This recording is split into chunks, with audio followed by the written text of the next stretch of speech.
This is Folkstone on the Kent coast in the United Kingdom.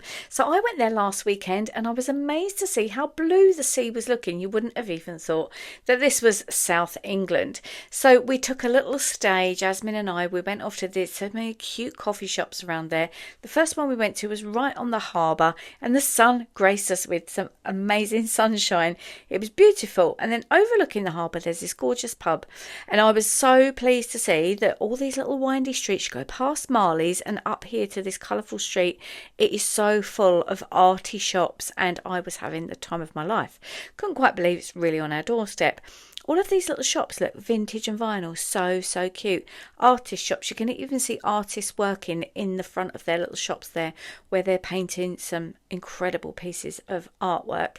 The architecture was good around the town as well, and I wore myself out a little bit. I decided that as it was so full of bookshops, I was feeling like doing a little bit of writing. Of course there's Waterstones, there's always Waterstones in my favourite places. I can see my book in the shelf there one of these days. But I had a little trusty hot chocolate with a little gluten-free dessert there. And then I recharged my legs and I went off and found this incredible, apparently it's called Cubism place. And I loved my time there so much that I thought, okay, it's time for a few photos, which of course will end up on the blog. Yep, it's windy, but I loved it. It was great.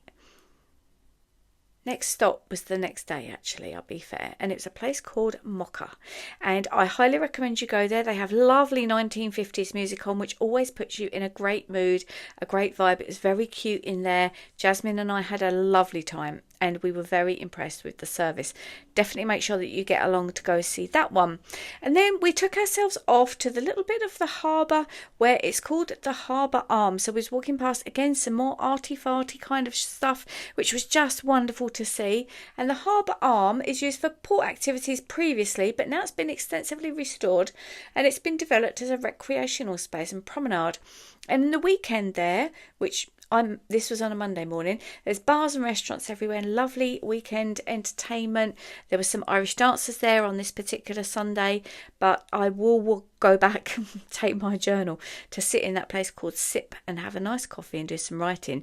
So as you can see, this looks like it was an old train station, which was incredible. And then they've got all these like funfair rides sitting there on the pebbles. It is a pebbly beach. I would definitely recommend, if you're into arts, crafts and beautiful stuff like that, go and have a little look at Folkstone Harbour, especially if you can go in the summertime when the weather is nice.